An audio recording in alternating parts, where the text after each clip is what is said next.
क्योंकि ये सब हिंदी के ऋषि हैं, ये कहा भी न जाए, लेकिन इनका जो लेखन, इनका जो स्वाध्याय, इनका जो काम है वो बहुत महत्वपूर्ण।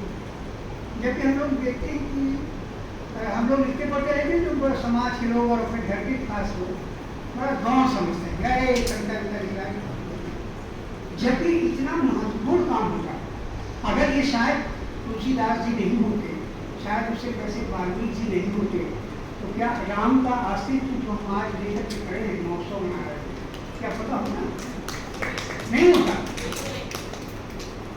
वाल्मीकि जी के और तुलसीदास जी के ही रामायण के आधार पर सारी सृष्टि राम की रचना आज हमको दिखाई पड़ती है, कोई अलग से कहीं नहीं। इसका मतलब आप समझिए कि कवि कितना महत्वपूर्ण है। जितना ही उपेक्षित घर वाले करते हैं, जितना ही समाज उसे उपेक्षित करता है, उतना ही महत्वपूर्ण काम करता है। तो सभी मतलब जो हमारे मौजूद हैं, खासकर सभी कवि हैं, तो उन सभी को मैं प्रणाम करता हूँ। और जो पत्रिका ये तैयार की है हमारे प्रधान संपादक हैं, इनका एक न एक योजना हर वर्ष नई दिखती है, पौराणिक नहीं होती, आधार वही होता है। चाहे वाल्मीकि समझ लीजिए, चाहे वो आप तुलसीदास समझ लीजिए, लेकिन एक आधार लेकर के वो चलते हैं। और हम लगभग हम समझते हैं कि मैं भी 15-20 साल से उनको देख रहा हूँ कि वो आज भी नया पल्ले पे चले जाते। पिछले बार सोचा हमने कहा कि अगली बार देखिए क्या आते हैं, और देखिए ये श्री राम काव्य संग्रह लाके खड़ा कर। अभी आपने हमने सोचा नहीं होगा कि ऐसा भी हो सकता है। तो ये कभी ही कल्पना, किसी प्रबंधक या प्रकाशक या किसी और की कल्पना नहीं। अगर ये कवि के रूप में नहीं जी सकते तो शायद ये प्रबंधक भी नहीं कर पाते। और देखिए हमने कि 500 साल के बाद रामलला अपनी घर आए, एक छोटी सी बात कही है और बहुत बड़ी बात कही है कि युग नहीं किया 500 साल, 500 कई बार बदले होंगे, 5-6 बार तो कम बदले ही होंगे। उसके बाद हमारा नंबर आया कि 500 साल के बाद रामलला अपने घर आए। कब बात बड़ी और धन्य हो गई धरा हमारी, देवताओं ने फूल बरसाए। आप देखिए देवताओं की कल्पना तो आपने की बहुत अच्छी है, लेकिन आप देखिएगा, देखा होगा आपने जब रामलला की प्राण प्रतिष्ठा के लिए प्रधानमंत्री जी जा रहे थे और जब हुई है उस समय, तो जितना प्राण में भरा हुआ था सब लोग देवताओं से भरा हुआ। किसी नामधारी व्यक्ति के नाम से नहीं, साधु संत जितने और भी बुलाए गए थे, वो सारे लोग राम की तरफ से ही बुलाए गए। उसमें किसी और कहा मोदी जी कहाँ थे, योगी जी कहाँ थे? जो जो उस धरती पर उस समय पहुंचा है वो देवता के रूप में पहुंचा। अरे मनुष्य राव, उसी में इन्होंने हमारा जहाँ तक इशारा है देवताओं ने फूल बरसाए हैं, तो सारे लोग इकट्ठे थे। और आपने देखा होगा कितना अद्भुत देश में था, सब रो रहे थे। नाम तो नहीं ले पा रहे थे और बहुत सारे लोग जानते नहीं, लेकिन रो रहे थे, आंखें भरी थी। तो लड़ाई जो भी देख रहा था, ये मनुष्य का काम नहीं है, बहुत स्वार्थी है मनुष्य, ये काम केवल देवताओं का है। उस रूप में ग्रहण करके वो आ गए रामलला के पास। यही काम इस लाइन में उन्होंने संपादक जी ने या कहीं कभी से दर्शित किया है। कभी ऐसे करता नहीं लिखता, क्योंकि मैं स्वयं कभी हूँ तो रोज सोच विचार करके मैं भी जब चलता हूँ तो सोचना पड़ता है कि कौन से प्रसंग को मैं लाऊं जिससे आने वाला समय कुछ न कुछ मुझे दे या आने वाली पीढ़ी को दे। तो यही हमें बहुत अच्छी लगी। धन्य हो गई धरा हमारी, देवताओं ने फूल बरसाए हैं। और आपने देखा होगा कि लास्ट में कितनी पीढ़ियाँ चली गई। हमारे समय हम समझते 3-4 पीढ़ियाँ तो निकली गई हैं, जब से बचपन से हम शुरू करके देख रहे हैं। और अंतिम जो राम मंदिर जब टूटा था तो कितने शहीद हुए, उनका पता ही नहीं है कि जितने भी लोग शहीद हुए उनका नाम पता ही नहीं है और कोई लेने वाला भी नहीं। देखिए अच्छा देखिए धरती में एक समान कितनी पीढ़ियां चली गई, प्रभु दर्शन की अभिलाषा में कितने लोग शहीद हो गए। आप इंगित किया है, शहीद हुए। 2 बच्चे हमें तो याद होगा कि जो वहाँ कलकत्ता के 2 बच्चे, उनका तो आज भी पता नहीं लगता जो कहते थे दोनों को तो कम से कम लाना ही चाहिए था, लेकिन नहीं आया। उसका कारण भी मैं समझ पाया कि वो अपनी कल्पना से अद्भुत थे, राममय हो चुके थे। इसलिए राम का जिक्र आएगा तो उनका तो जिक्र है, कोई जरूरी ना मान। वही है, प्रभु दर्शन की अभिलाषा में कितने लोग शहीद हो गए। राम लला के मंदिर की आशा में बहुत भाग्यशाली हैं हम लोग, वास्तव में भाग्यशाली। कितने भाग्यशाली है, कोई कल्पना करके देखिएगा, जब देखिएगा कभी रात में तो सोचिएगा कि हमने राम लला को देखा है प्राण प्रतिष्ठा में।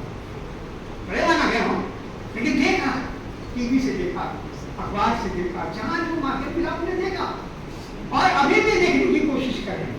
इसका मतलब है कि हमारी पीढ़ी है वो धनी है, समूची पीढ़ी धनी, और वो भी पीढ़ी धनी जो आगे आने वाली है। हाँ, मुझे आपके एक चीज और देखा होगा कि राम लला के आगमन से एक बहुत बड़ा आंदोलन हुआ कि जो हमारे युवान बच्चे थे, जो नए लड़के थे, वो सबके सब जय सिया राम करने लगे। एक भक्ति की ऐसी भावना बढ़ी कि सारा देश राम को, ये पहली बार हुआ मेरे जीवन में। बहुत बार तो आरएसएस वालों ने, बहुत बार भारतीय जनता पार्टी ने, बहुत बार जनसंघ वालों ने, सबने बार बार राम लला कृष्ण लला जुदा जो बनाया कर लिया, लेकिन पहला आंदोलन ऐसा था कि राम लला के प्राण प्रतिष्ठा के समय में हमारा पूरा भारत का युवान एक साथ हो गया। उसने ये नहीं सोचा कि हमको क्या करना है, बस जय सिया राम, जय श्री राम। हम सोचते हैं भारतीय काल का उच्चतर समय था जब उनकी प्राण प्रतिष्ठा हुई थी, और उसमें युवा लोग जुड़े थे।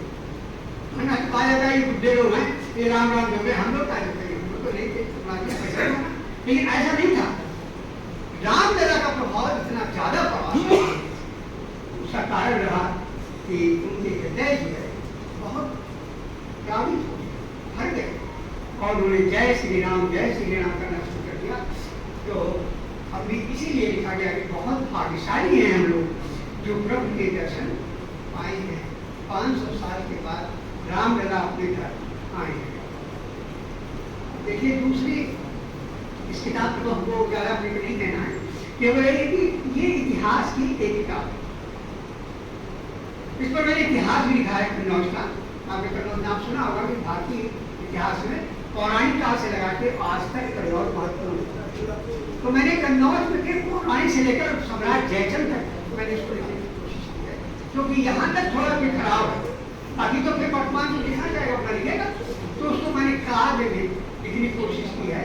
और हमारा ख्याल की पहला ऐसा काव्य है जो कन्नौज के विषय पर लिखा गया है। इसीलिए लिखा है दर कन्नौज पर महाकाव्य। तो जब भी आपको मौका दे तो आप पढ़िएगा। और इसके साथ मैं एक कविता अगर आप जाए तो मैं भी सुना दूँ।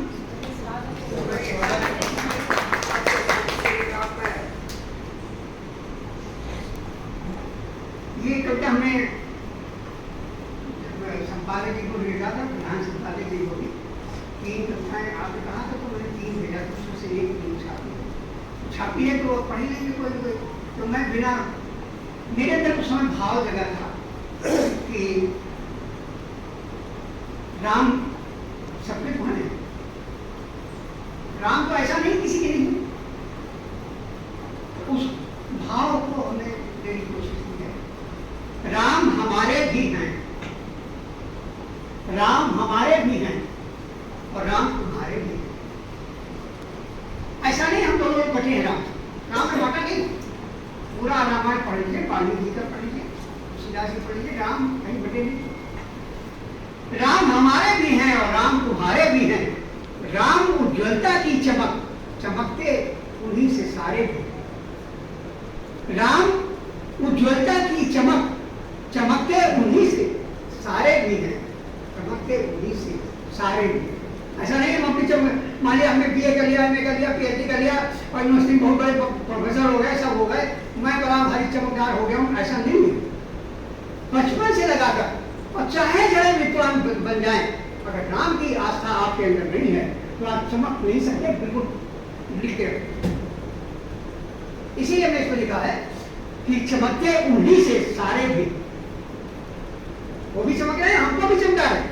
अगर हमने उनको धारण कर लिया है तो दोनों काम हो रहा है। कितने खुश नसीब हैं।